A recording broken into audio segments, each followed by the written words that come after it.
জনপ্রশাসন মন্ত্রীকে শিক্ষামন্ত্রীর চিঠি।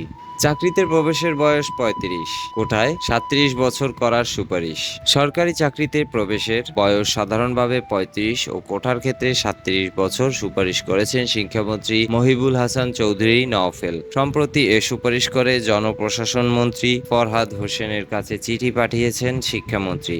বর্তমানে সরকারি চাকরিতে প্রবেশের সর্বোচ্চ বয়সসীমা ৩০ বছর, তবে মুক্তিযোদ্ধা সহ বিভিন্ন কোটার ক্ষেত্রে এ বয়স ৩২ বছর। চিঠিতে শিক্ষামন্ত্রী বলেন, সরকারি, বেসরকারি, আধা সরকারি, রাষ্ট্রায়ত্ত প্রতিষ্ঠান, স্বায়ত্তশাসিত সহ বাংলাদেশে বিদ্যমান সব ধরনের চাকরিতে আবেদনের বয়সসীমা ৩০ বছরকে মানদণ্ড হিসেবে অনুসরণ করে। এমতাবস্থায় চাকরিতে আবেদনের বয়সসীমা আন্তর্জাতিক মানদণ্ড অনুযায়ী ন্যূনতম ৩৫ বছর করার দাবি। বিষয়টি নিয়ে শিক্ষার্থীরা দীর্ঘদিন ধরে রাজপথে আন্দোলন চালিয়ে আসছে। সরকার বিষয়টি উপলব্ধি করে ২০১৮ সালে আওয়ামী লীগের নির্বাচনী ইশতেহার পাতা নম্বর ৩৩ এর শিক্ষা, দক্ষতা ও কর্মসংস্থান বৃদ্ধি অনুচ্ছেদে সরকারি চাকরিতে প্রবেশের বয়সসীমা বাড়ানোর বিষয়ে মেধা ও দক্ষতা বিবেচনায় রেখে বাস্তবতার নিরিখে যুক্তিসঙ্গত ব্যবস্থা নেওয়া হবে বলে উল্লেখ করা হয়েছিল। এতে আরও বলা হয়, বর্তমান বাস্তবতায় দেশের সব পর্যায়ে চাকরিতে আবেদনের বয়সসীমা আজ থেকে ৩৩ বছর আগে ১৯৯১ সালে ২৭ বছর থেকে ৩০ বছরে উন্নীত করা হয়, যখন বাংলাদেশের মানুষের গড় আয়ু ছিল ৫৭ বছর। বর্তমানে দেশের মানুষের গড় আয়ু বেড়ে ৭৩ বছর, বিধায় চাকরিতে আবেদনের বয়সসীমা বাড়ানোর যৌক্তিক। বাংলাদেশ ডেমোগ্রাফিক ডিভিডেন্ড ও বাংলাদেশ বর্তমানে তার অপ্রতিরোধ্য উন্নয়ন অগ্রযাত্রায় এ বিশেষ ধাপ অতিক্রম করেছে। এই ডেমোগ্রাফিক ডিভিডেন্ডের যথাযথ সুফল পাওয়ার জন্য প্রধান শর্ত হচ্ছে কর্মসংস্থান সৃষ্টির মাধ্যমে জনসংখ্যাকে মানব সম্পদে রূপান্তরিত করা। ভারত ও চীন সহ উন্নত বিশ্ব এ স্ট্র্যাটেজি অনুসরণ করে সফল হয়েছে।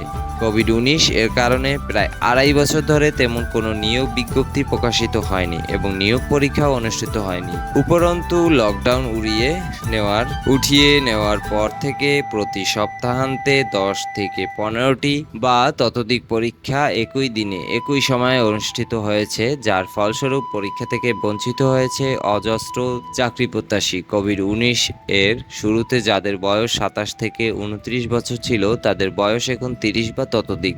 ফলে চাকরি প্রার্থীরা বাস্তবিক অর্থে প্রতিযোগিতামূলক পরীক্ষায় ৩০ বছরের পরিবর্তে ২৭.৫ বছর পেয়েছে। ওই ক্ষতি পুষিয়ে নিতে সরকার ৩৯ মাসের ব্যাকডেট ধরে একটি বয়স ছাড় দেয়, কিন্তু প্রকৃতপক্ষে ব্যাকডেট কার্যকর ছিল ১৩ মাস, বাকি ২৬ মাস তা অকার্যকর অবস্থায় ছিল। তাই স্থায়ীভাবে বয়স বাড়ানোর অতীব জরুরি। বিশ্বের প্রায় ১৬২টি দেশে চাকরিতে আবেদনের বয়সসীমা কমপক্ষে ৩৫ বছর জানিয়ে শিক্ষামন্ত্রী লিখেছেন। তার মধ্যে কিছু দেশে তা উন্মুক্ত।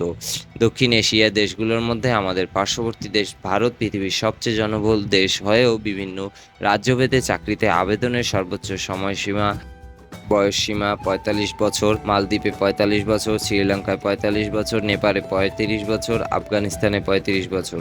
ভারত সহ বিশ্বের উন্নত রাষ্ট্রগুলো অনেক গবেষণা করেই চাকরিতে আবেদনের বয়সসীমা আন্তর্জাতিক মানদণ্ড মেনে ন্যূনতম ৩৫ বছর করেছে। বেকারত্ব দূরীকরণ করতে ও মেধাভিত্তিক একটি উন্নত স্মার্ট বাংলাদেশ গঠন করতে হলে শিক্ষার্থীদের আন্তর্জাতিক মানের দক্ষ করে তোলা এবং সেই সঙ্গে আন্তর্জাতিক চাকরির বাজারে প্রবেশের সুযোগ তৈরি করা।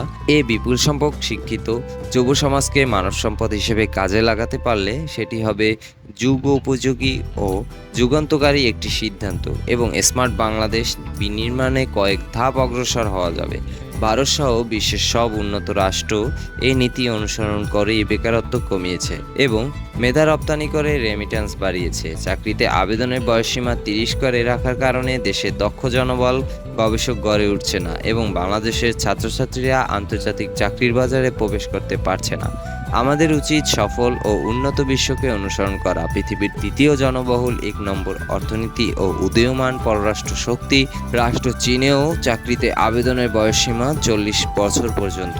এমতাবস্থায় সব মন্ত্রণালয়, বিভাগ ও ও এর অধীন দপ্তর, অধিদপ্তর, পরিদপ্তর ও সংবিধিবদ্ধ স্বশাসিত জাতীয় করা প্রতিষ্ঠানগুলোতে বিভিন্ন পর্যায়ে চাকরিতে সরাসরি নিয়োগের ক্ষেত্রে আবেদনের সর্বোচ্চ বয়সসীমা আন্তর্জাতিক মানদণ্ড অনুযায়ী সর্বনিম্ন ৩৫ বছর, বিজেএস, ডাক্তার, মুক্তিযোদ্ধার সন্তানদের ক্ষেত্রে ৩৭ বছর, পুলিশের এসআই ও সার্জন নিয়োগের ক্ষেত্রে ৩০ বছর পর্যন্ত পরীক্ষায় অংশ নেওয়ার সুযোগ দেওয়া, সরকারি নীতি অনুযায়ী গবেষণা ও বিশেষ দক্ষতামূলক ক্ষেত্রে বয়সসীমা উন্মুক্ত করার বিষয়টি বিবেচনা করে প্রয়োজনীয় ব্যবস্থা নেওয়ার জন্য জনপ্রশাসন মন্ত্রীকে অনুরোধ জানানো হয় চিঠিতে।